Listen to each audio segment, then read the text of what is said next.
গত পরশুদিন একজনের সাথে কথা হচ্ছিল, ওনার কম্পিউটারে প্রায় 2 জিবি বিভিন্ন কোর্সের ভিডিও টিউটোরিয়াল আছে এবং উনি অলমোস্ট প্রত্যেকটা ভিডিও দেখেছে, বাট স্টিল উনি স্ট্রাগল করছে তার ক্যারিয়ারে। আবার আমরা যদি উদ্যোক্তাদের কথা চিন্তা করি, উদ্যোক্তাদের কিন্তু একটা বই পড়ার হ্যাবিট থাকে, অথবা সবাই সাজেস্ট করে যে উদ্যোক্তাদের বই পড়া উচিত। রাইট নাও মার্ক জাকারবার্গ হতে শুরু করে যত সফল উদ্যোক্তা আছে আমরা কিন্তু দেখবো যে সবার মধ্যে এই হ্যাবিটটা কমন, তারা সবাই বই পড়ে। যারা বই পড়ে তারা মূলত মেন্টালি বাকিদের চাইতে একটু এগিয়ে থাকে, অ্যাট দ্য সেম টাইম তাদের ডিসিশন নেওয়ার ক্যাপাবিলিটিস, তাদের দূরদর্শী চিন্তাভাবনা করার ক্যাপাবিলিটিস কিন্তু বৃদ্ধি পায়। এখন অনেকেই আমরা আছি যারা বই পড়ি কিন্তু বই থেকে প্রপার অ্যাডভান্টেজটা নিতে পারি না। এর পেছনে একটা রিজন হচ্ছে আমাদেরকে বুঝতে হবে যে নন ফিকশন বই এবং ফিকশন বই কিন্তু ডিফারেন্ট।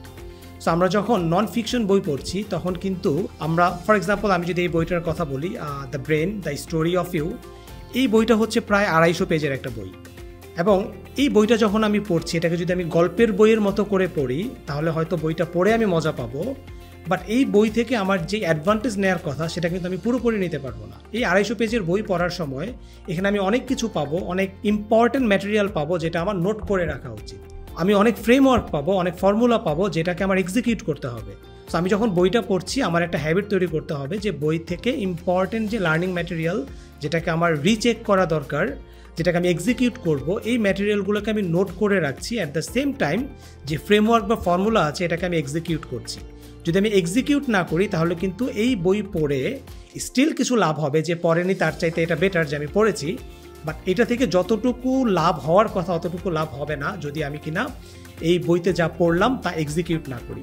আমার আরেকটা অবজারভেশন হচ্ছে, আমি দেখেছি যে আমরা যখন বই পড়ি আমরা অনেক সময় বেস্ট সেলার, ওই সময়ের খুব আলোচিত বই, অথবা কোনো এক সিনিয়র ভাইয়া কোনো একটা বই পড়তে সাজেস্ট করেছে, বা কারো মুখে শুনেছি, সোশ্যাল মিডিয়াতে দেখেছি, এবং আমরা বই পারচেস করে পড়া শুরু করে দিই। দেখেন, অ্যাজ এ ফাউন্ডার আমরা বিজনেসের যেই স্টেজেই থাকি না কেন আমরা কিন্তু কোনো না কোনো প্রবলেম ফেস করি সেই মুহূর্তে।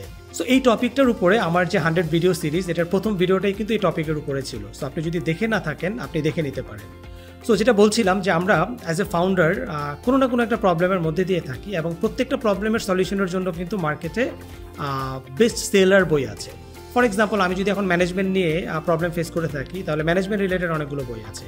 আমি যদি সেলস নিয়ে প্রবলেম ফেস করতে থাকি তাহলে সেলস নিয়ে অনেকগুলো বই আছে। সো আমার জন্য বেস্ট অ্যাপ্রোচ হচ্ছে আমি যেই প্রবলেমটা ফেস করছি আমি সেই প্রবলেম রিলেটেড বই যদি পড়ি রেদার দেন যে কোনো একটা বেস্ট সেলারের বই, তাহলে কিন্তু আমার জন্য বইটা মোর রিলেভেন্ট। আমি সেখান থেকে শিখে এক্সিকিউট করে কিন্তু আমি আমার প্রবলেমটাকে সলভ করতে পারবো।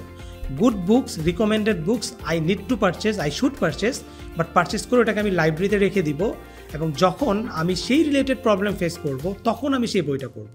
তাহলেই আমি আমার এই বই পড়ার যে হ্যাবিট, এই হ্যাবিট থেকে আমি ম্যাক্সিমাম অ্যাডভান্টেজ জেনারেট করতে পারবো।